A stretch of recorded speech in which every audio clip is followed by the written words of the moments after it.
তো বিয়ে খাওয়া তো হলো, তো এখন একটু স্কিন কেয়ারটা করে নিই। তো তার জন্য ফার্স্ট আমি মুলেঠি আর একটু গোলাপ জল সাথে মিশিয়ে লাগিয়ে নিয়েছি।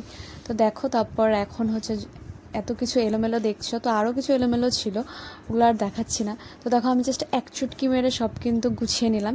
এটা একটা বক্স গুছিয়েছি, দেন আমার জুয়েলারি অ্যাক্সেসরিজ দুটো বক্স ছিল, তো সেটা গুছিয়ে নিলাম। আর এখানে বাক্সতেও কিছু রাখা ছিল, তো সেগুলো গুছিয়ে নিলাম।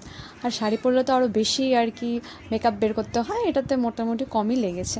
তো যাই হোক, দেখো এখানে আমি মিস 19-এর দুটো পারফিউম তোমাদের সাথে শেয়ার করছি। একটা হচ্ছে লাশের আর একটা হচ্ছে সুইটের। এটা আমি এম বাজার থেকে মনে হয় নিয়েছি। দারুণ ছিল আর কি, মানে গন্ধটা জাস্ট অমাইক। তোমরা কিন্তু ট্রাই করতে পারো অবশ্যই। আর দেখো, এখানে রাত্রেবেলা আমাদের পাড়ায় আর কি খুব চোরের উপদ্রব বেড়েছে।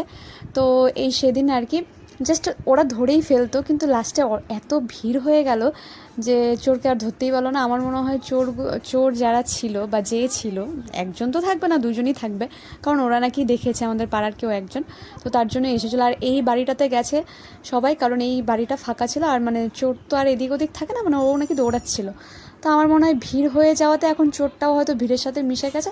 তো আর ফাইনালি চোর ধরা হলো না। যদি ধরা হতো তাহলে চোরটার অবস্থা যেত, কারণ পাবলিকের কাছে পড়লে তো জানোই কি হয়।